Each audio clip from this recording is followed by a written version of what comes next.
Hi నమస్తే, నేను మీ Nandini. Welcome back to Nandini Ramesh world. ఈరోజు మనం ఇంట్లోనే సులభంగా తక్కువ టైంలోనే సరైన మసాలా కరెక్ట్ రైస్ కుకింగ్ టిప్స్తో వెజిటేబుల్ దమ్ బిర్యానీ ఎలా ప్రిపేర్ చేసుకోవాలో ఈరోజు చూద్దాం. వీడియోని స్కిప్ చేయకుండా ఎండ్ వరకు చూడండి.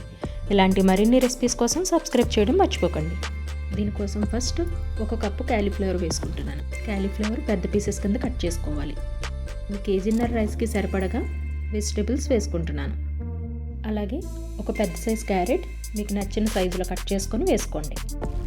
నేనైతే ఇలా పొడవుగా కట్ చేసి వేసుకుంటున్నాను. అలాగే ఇందులో 2 మీడియం సైజ్ క్యాప్సికమ్ కూడా కట్ చేసి వేసుకోవాలి.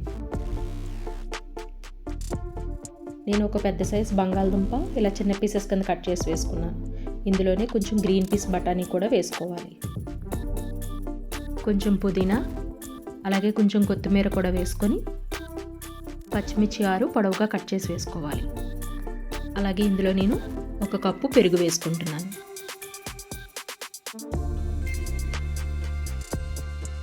ఇందులోనే 2 స్పూన్స్ కారం, 1 స్పూన్ కాశ్మీరీ చిల్లీ పౌడర్,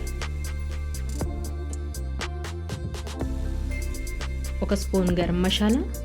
ఈ మసాలా నేను ఇంట్లో ప్రిపేర్ చేసుకున్నది. ఆల్రెడీ గరం మసాలా లింక్ మన ఛానల్లో ఉంది. మీకు వీడియో లింక్ డిస్క్రిప్షన్లో ఇస్తున్నాను. ఇందులోనే కొంచెం ఫ్రైడ్ ఆనియన్స్ కూడా వేసుకోవాలి. కొంచెం నిమ్మరసం కూడా యాడ్ చేసుకొని ఇదంతా బాగా మిక్స్ చేసుకోవాలి. ఇలా కలుపుకున్న దాంట్లో కొంచెం టేస్ట్కి సరిపడినంతగా సాల్ట్, 2 స్పూన్స్ ఆయిల్ వేసుకోవాలి. ఇదంతా ఒకసారి మిక్స్ చేసుకొని 1/2 అవర్ పాటు మూత పెట్టి పక్కన పెట్టేసుకోండి. ఇప్పుడు స్టవ్ వెలిగించి ఒక గిన్నె పెట్టుకొని ఇందులో రైస్ ఉడికించుకోవడానికి కొంచెం వాటర్ హీట్ చేసుకోవాలి. ఇందులోనే కొంచెం మసాలాలు, 1 చిన్న సైజు నిమ్మకాయ కట్ చేసి వేసుకోవాలి. 5 పచ్చిమిర్చి పొడవుగా కట్ చేసి వేసుకొని కొంచెం టేస్ట్కి సరిపడినంతగా సాల్ట్ ఇప్పుడే వేసుకోవాలి. ఇప్పుడు వాటర్ని బాయిల్ చేసుకోవాలి.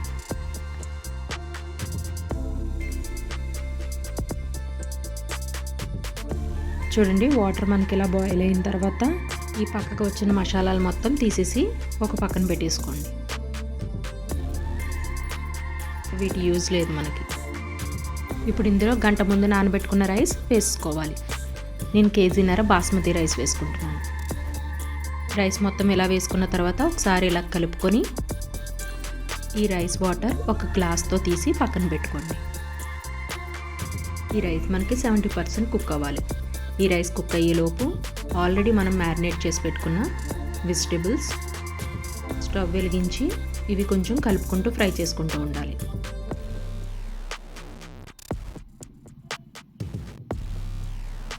ఇందులోనే 1 స్పూన్ అల్లం వెల్లుల్లి పేస్ట్ కూడా యాడ్ చేసుకొని ఇదంతా ఒకసారి కలుపుకొని మూత పెట్టి కుక్ చేసుకోండి.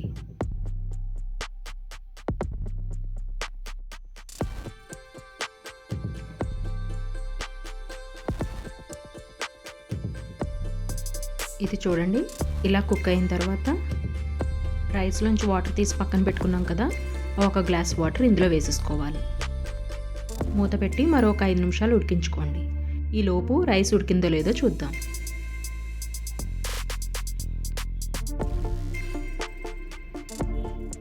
చూడండి, మనకి రైస్ 70% కుక్ అయిపోయింది. ఇలా బ్రేక్ అవ్వాలి మనకి. ఇప్పుడు ఈ రైస్ని కొంచెం కొంచెంగా తీసుకుంటూ ఇందులో వేసుకోవాలి. మంటను మీడియం ఫ్లేమ్లోనే ఉంచుకుంటూ ఈ రైస్ మొత్తం ఇలా వేసేసుకోవాలి.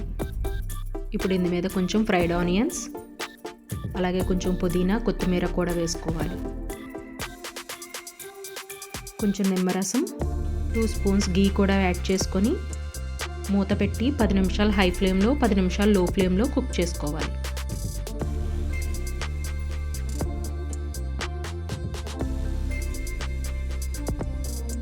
చూడండి, మనకి బిర్యానీ ఎంత పర్ఫెక్ట్గా కుక్ అయిందో. ఇప్పుడు అదంతా ఒకసారి ఇలా కలుపుకుంటే చూడండి, గ్రేవీ కన్సిస్టెన్సీ కూడా కరెక్ట్గా వచ్చింది.